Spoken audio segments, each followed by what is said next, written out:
KSAD duga ada masalah, di bawah, atas tewasnya 3 polisi di Sambung Ayam, Singgung Dandim dan Rem. Kepala Staf TNI Angkatan Darat, KSAD, Jenderal Maruli Simanjuntak, menegaskan TNI Polri tetap solid dan kompak. Hal ini merespons kasus tertembaknya 3 anggota Polri saat menggerebek arena judi Sabung Ayam di Waikanan, Lampung. KSAD mengatakan selama ini TNI Polri selalu kompak dan bersinergi.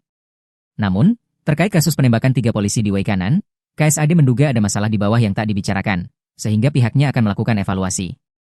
Sementara itu, terkait anggota TNI yang melanggar, harus ditindak.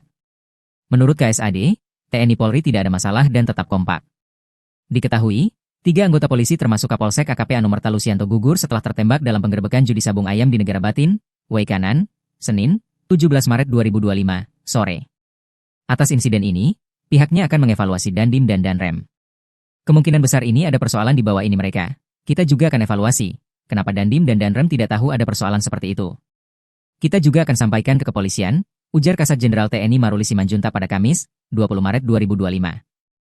Ini saja mungkin ada 1-2 anak bandel, saya tidak menganggap ini remeh karena ada 3 nyawa meninggal, lanjutnya.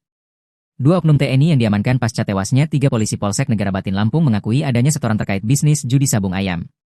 Pengakuan ini diungkapkan langsung Kapendam 2 Sriwijaya Kolonel Infantri Eko Syah Putra Siregar saat dikonfirmasi awak media, Kamis, 20 Maret 2025.